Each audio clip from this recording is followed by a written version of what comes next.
Good morning, Mr. Evans. Paul here. So just wanted to show you, we have, I think it's 7 coats of varnish on. Of course, it's really orange peely, and that's what we get rid of when we do our sanding.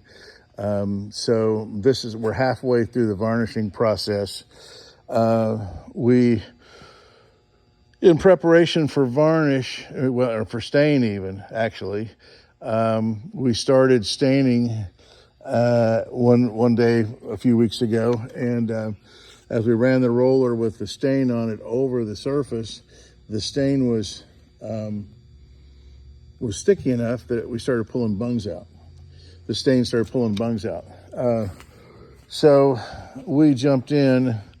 What we don't want to have is do this very expensive strip and refinish job and have bungs start popping out. So we devised a little method for figuring out what bungs were loose, and we went in and changed probably all but a couple hundred of them, because they passed the test. We basically would push on the bung with a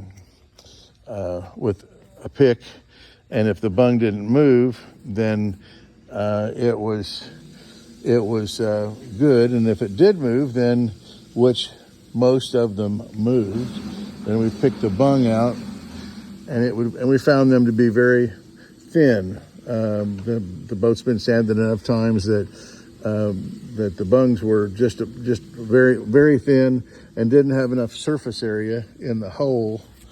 Let's see if I could describe to you the concept here.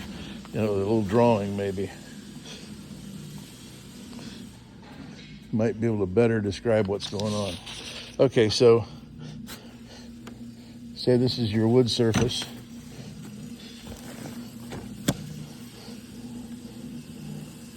Oh boy,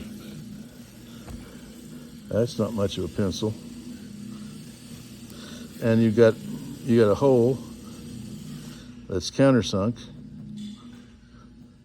for a screw,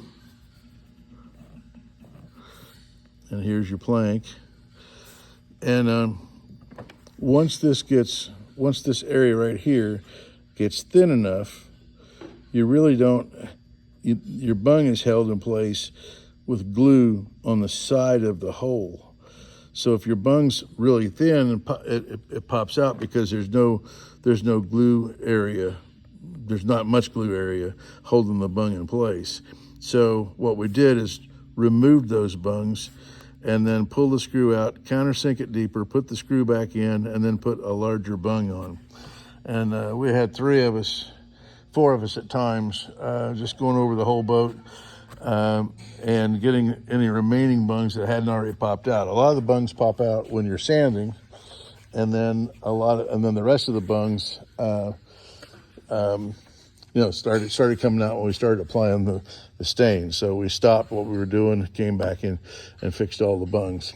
That's some of that is a normal part of the strip and refinish project. And we do usually a few hundred bungs, 200 or 300, and that's all we got to do. We did.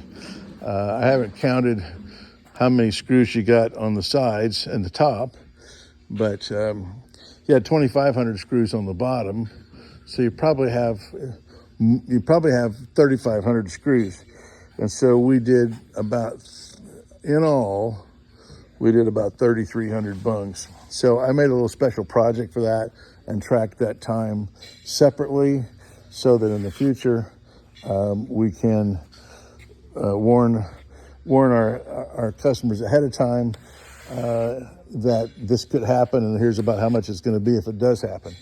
The other thing that we did was your rub rail was all rotted out. So we rebuilt. I say we, Jesse did it. Jesse and Derek rebuilt your rub rail. That's all new rub rail here. This piece might be original, but this one right here is all new, and this piece on this side is all new. It was badly rotted and cracked up here at the front, where the bend is pretty aggressive. And yeah, we reused the rub rails that these rub rails came off. They came off intact. So the other thing that we had done prior to this was we had also put splines in your deck. These splines, there was huge plank seams here, so we filled those plank seams with that. We're looking up right now. I think this is supposed to have a white border on it. We're looking up that, verifying that. I don't believe it was supposed to have a white border here, but we may have to just because it was done in the past. And there's really no way to avoid it now. But we're researching that. And then we're also trying to figure out ways, if there's not one here, I guess we can cut all that out and put a a blonde filler in there. Anyhow, that's the progress. And the other thing that we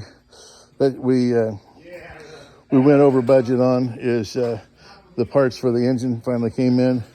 And I sent you a picture of that, $2,600 worth of parts. That's pistons, connecting rods, cam,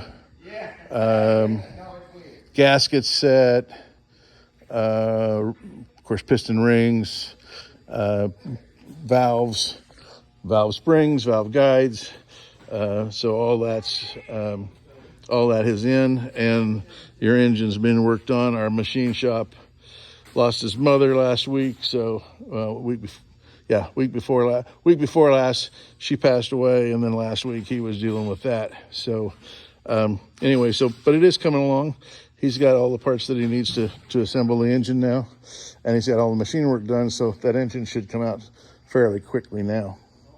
So anyway, just want to give you that update, and we'll send you an advance request, and we'll keep going. Thank you.